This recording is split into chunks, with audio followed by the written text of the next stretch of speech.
Title: Bee Gone Buzzkill, a sad sting saga from the Sunshine State, Arizona. TLDR. Tragic news from the toasty state of Arizona, as a bee swarm flips the script and sends an 83-year-old man straight to the emergency room, only for him to die of a cardiac arrest. Bees, not always the buzzing buddies we thought they were. Once upon a scorcher in the state of Arizona, an 83-year-old dude found himself living a real-life horror movie.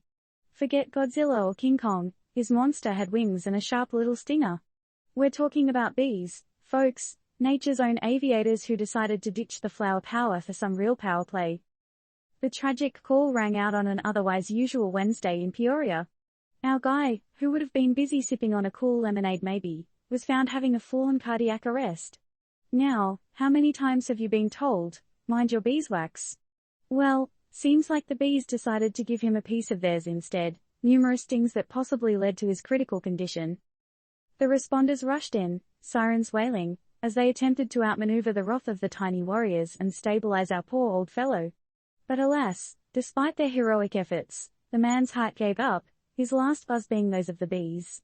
A sad reminder that nature's littlest creatures can sometimes have the biggest impact. But let's take a step back and consider the situation. What was the swarm doing in the man's house? And why did they attack? Bees usually sting only when they feel threatened. So, were they protecting their hive? Or did they just decide to bring their sting game on point that day? While we mourn the loss of the octogenarian, this unfortunate incident has sparked quite the buzz about bee safety. So, how do we ensure we're not unwittingly stepping into a sting-filled nightmare? Surely we can't let our fear for bees overshadow our love for those delightful honeypots and vibrant flowers they tirelessly work for, right? Bee safety, people, it's not just about the bees, it's about us too.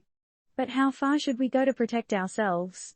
Buzz off, bees, or is there another way to make peace? Remember, this isn't a horror movie sequel or a thrilling recommendation.